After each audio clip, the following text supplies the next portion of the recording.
Thank you, Mr. Speaker.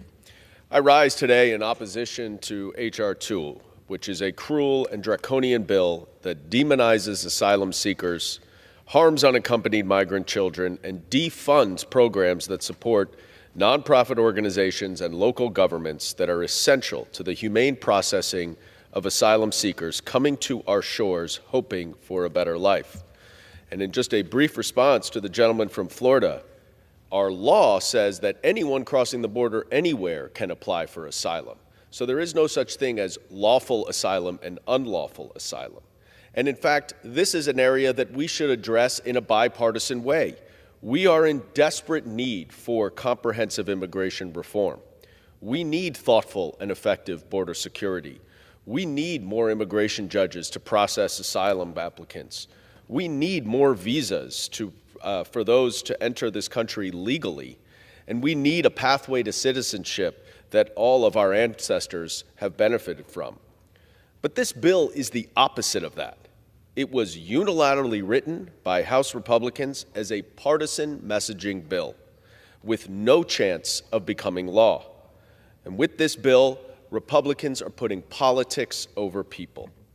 In our committee, Democrats offered more than 30 amendments to try to amend and improve this bill. Every single Republican voted no on every single amendment.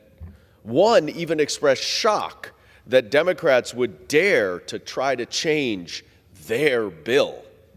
Sadly, the Republicans rejected one of my amendments that would do more to address border security and fentanyl trafficking than anything else in this bill, an amendment to stop the massive flood of American guns to drug cartels in Mexico. Those same cartels that the chairman from Tennessee says are in control of the border. These guns give the cartels their power, it fuels the violence, and facilitates their illegal trade. Mexico has one gun shop, and it takes months of background checks to purchase a gun. But the latest estimates that we have here are that more than 500,000 American-made guns are exported to Mexico, including assault weapons of war, and many land in the hands of cartels to fuel their human and drug trafficking operation. But there isn't a single mention of guns in H.R. 2, not one. This bill is supposed to be about border security. Our border is broken, as one of my colleagues just said. Well, how can we fix the border when the cartels are ruling it with American guns?